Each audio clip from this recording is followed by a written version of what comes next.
Okay, so in order to find accurate understanding of the end times events that are associated with the resurrection and rapture and the coming of the day of the Lord, we first have to be able to see and understand the connections between a few different passages that describe these events. So the first thing we're going to look at here is the connection between Daniel chapter 12 and the events of the sixth seal in Revelation 6 and 7. So understanding the connection between these passages gives us kind of a foundational understanding of what exactly is happening in Revelation 5, 6, and 7 regarding the book that Jesus unseals and opens. So in Daniel 12, verse 4, Daniel is told to shut up the words of the prophecy and seal the book. And then in the book of Revelation, we see in chapter 5, verse 1, that John described seeing a book in the right hand of the Father that was sealed with 7 seals.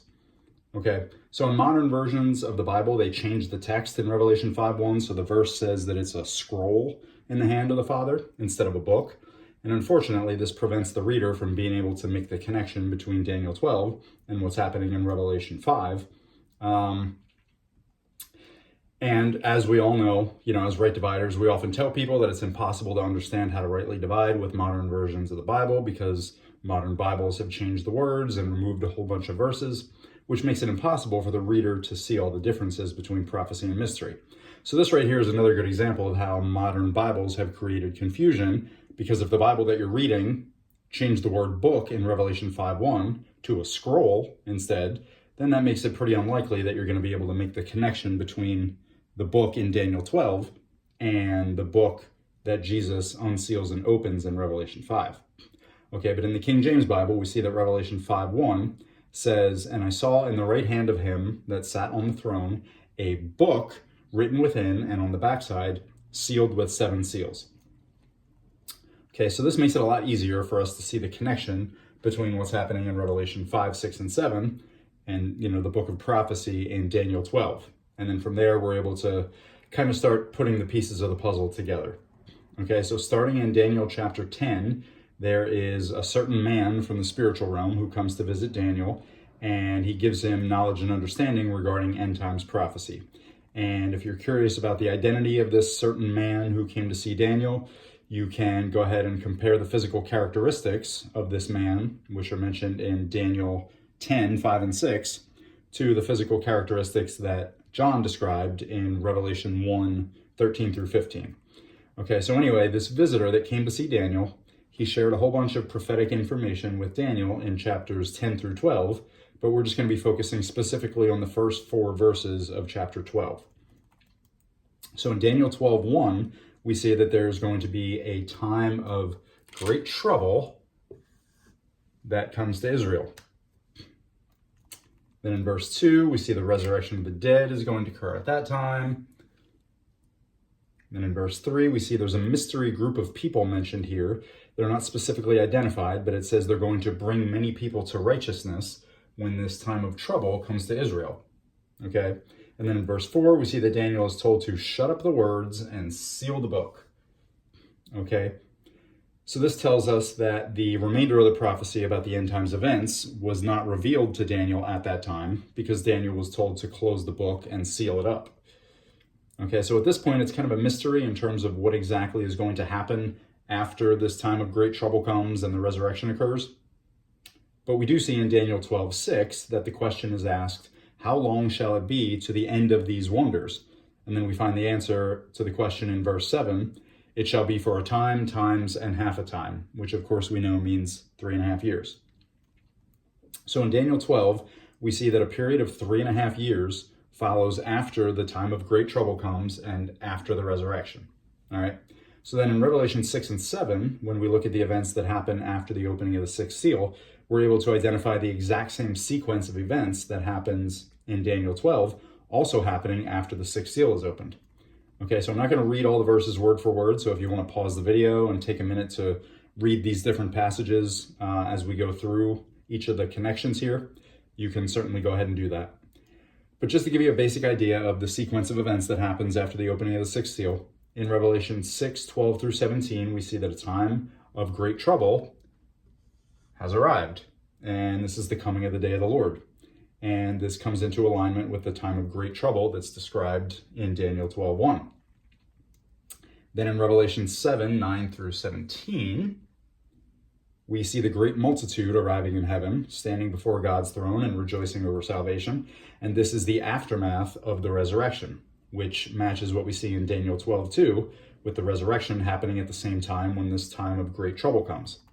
And then also in the same section, after the sixth seal is opened, we have Revelation 7:1 through 8, where the 144,000 are sealed in their foreheads with the seal of God. And this matches the description in Daniel 12:3 of this mystery group of people that's going to bring many to righteousness at the time when this time of great trouble comes to Israel. All right, so we can see that these same three things are described here in Daniel 12:1, 2, and 3, right before the book of prophecy is closed and sealed up. And then after the opening of the sixth seal in Revelation 6, we have those same three things again being described right before the book is unsealed and opened. Okay, so this shows us some pretty good evidence here that tells us that the book which Jesus unseals and opens in Revelation 5, 6, and 7 is the same book from Daniel 12 that was closed and sealed up. Okay, so just to give you kind of a visual demonstration of what I'm explaining here, let me get my handy book out. Okay, so right here, all right, this is a book that has 7 seals, which I made myself, and it's not exactly a stellar example, but it'll do for now. Okay, so here's an open book, and if you can see that, wait, let me zoom in here. Okay, so this is basically, Daniel 12:1 through 4. So you can see that it says, "But thou, O Daniel, shut up the words and seal the book even to the time of the end," in verse 4 there at the bottom. All right, so Daniel was told to shut up the words and seal the book. All right, so we're going to close the book, right? And then we're going to seal it because Daniel was told to seal the book.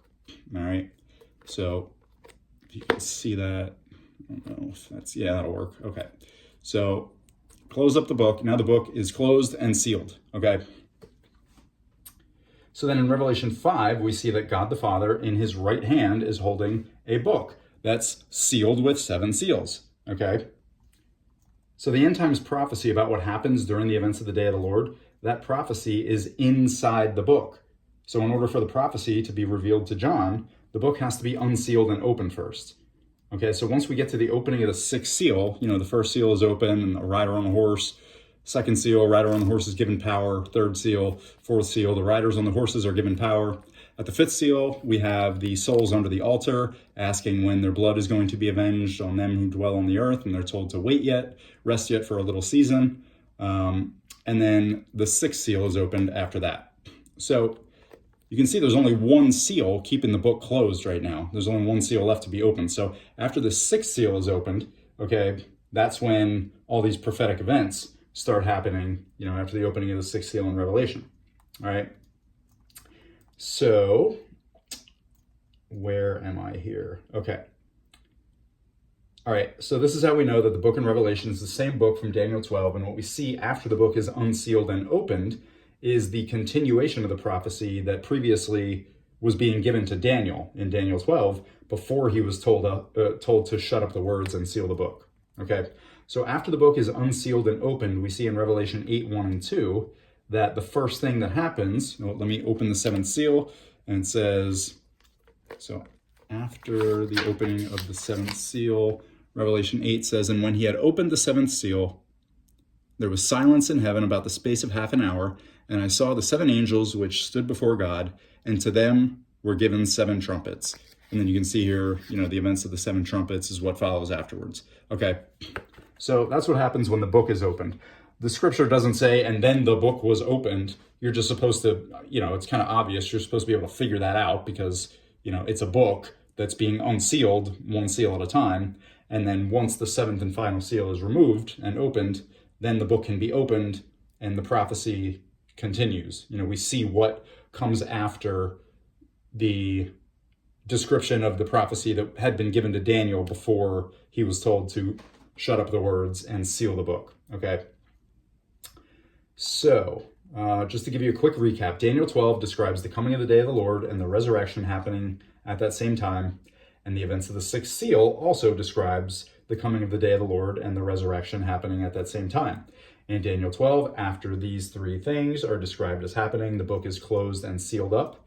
And after these same three things are described as occurring here, after the opening of the sixth seal, we then see that the book is unsealed and opened, and we find out the details of what comes next during the 3.5-year period that was mentioned in Daniel 12:7, which follows after the resurrection and the coming of the day of the Lord. And it's I don't have it written on, down here. After the book is open, we see it's the events of the 7 trumpets that follows after the coming of the day of the Lord and, the resurrection. So, all right. So now that we've established the connection between Daniel 12 and the events of the sixth seal, the next thing that we're going to be looking at is the connection between Daniel 12 and Revelation 12.